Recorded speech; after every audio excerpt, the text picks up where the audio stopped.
La capitalisation, ça produit de la connaissance, mais comment au sein d'un petit collectif, d'une organisation, d'une institution, d'une équipe de travail, comment on arrive à ce que les collègues, les autres acteurs de la structure s'approprient de la capitalisation et que effectivement ça produise du changement. Alors je distinguerai les deux niveaux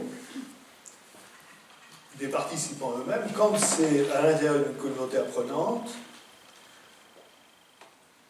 ça produit des changements directs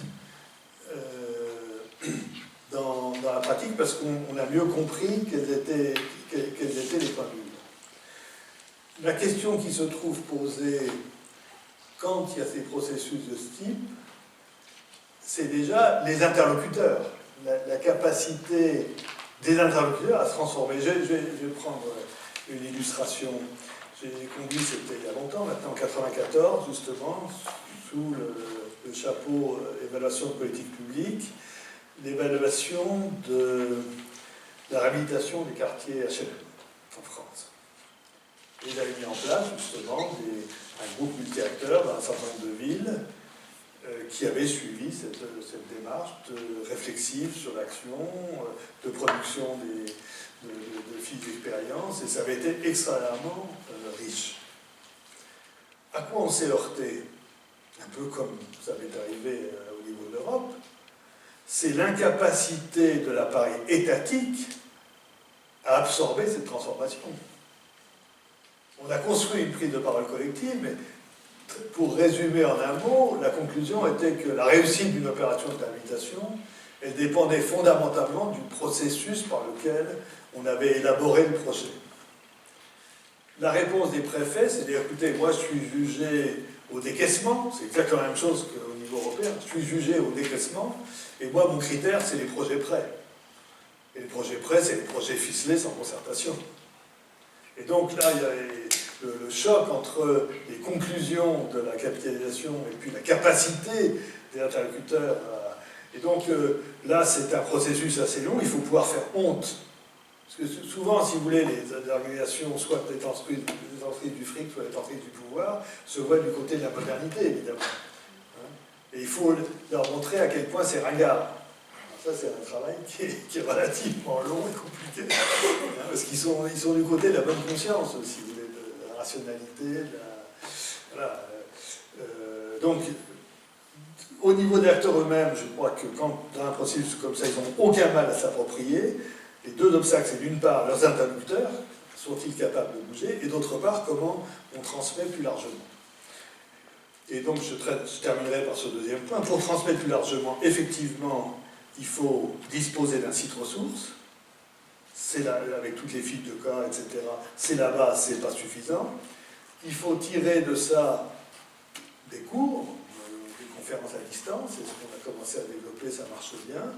Mais les conférences à distance ne suffisent pas s'il n'y a pas un collectif d'acteurs qui peut en débattre, qui peut confronter avec ses propres pratiques. Parce que sinon, ça redevient de nouveau une connaissance descendante et on retombe au point zéro des sachants qui expliquent aux ignorants comment il faut faire. Et on perd une partie du bénéfice, même si ce savoir a été tiré de l'expérience des acteurs eux-mêmes, pour les autres, c'est un savoir extérieur, donc un savoir descendant.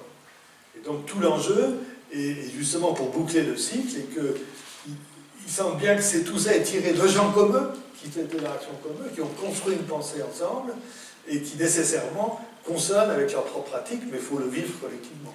Donc on a besoin d'ateliers, c'est pour ça que arriver à ce que le cycle de médiation soit complet, c'est très rare. Parce qu'il faut réunir beaucoup de conditions institutionnelles et autres, mais chaque morceau a sa valeur, si vous voulez.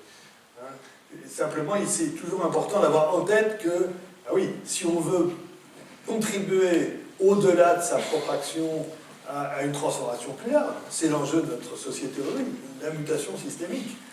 À ce moment-là, effectivement, il faut que d'autres acteurs, se sentent, j'allais dire, en capacité eux-mêmes de produire de la connaissance, sortis de leur simple rôle d'exécutant pour dire non, les lieux de production de la connaissance, c'est à partir de l'action, se reconnaissent dans les conclusions, ce qui est le cas en général. Parce que encore une fois, j'ai fait l'expérience à chaque fois, quand on énonce ces principes directeurs, je dis, t'as raison, c'est ça. Ben oui, évidemment. Évidemment. Très vite, il y a identification.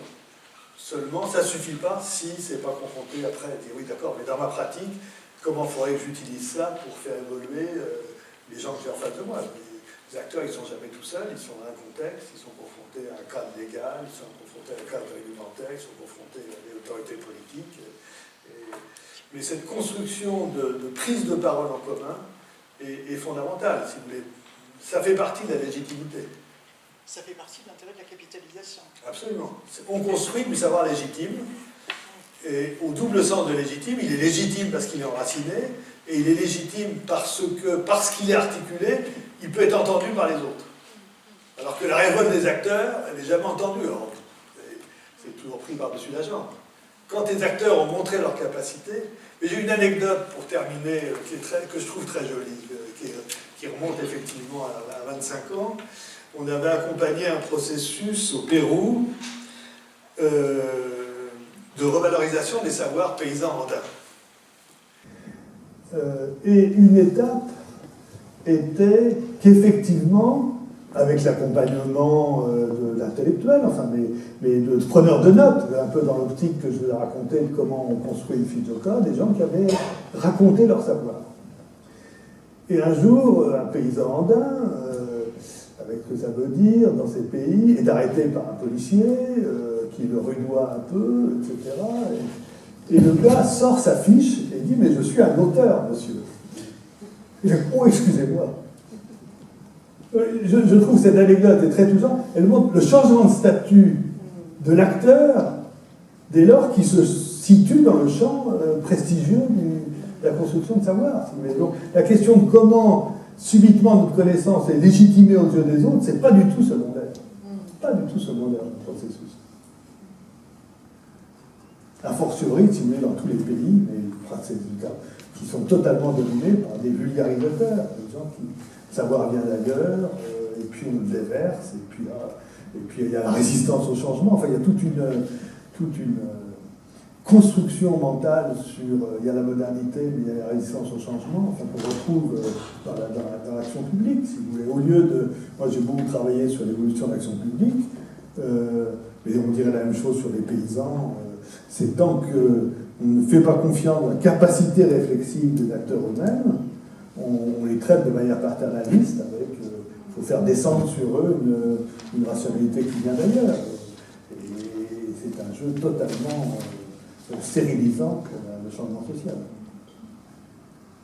Donc il y a un enjeu méthodologique, mais il y a un enjeu vraiment politique dans le processus de capitalisation.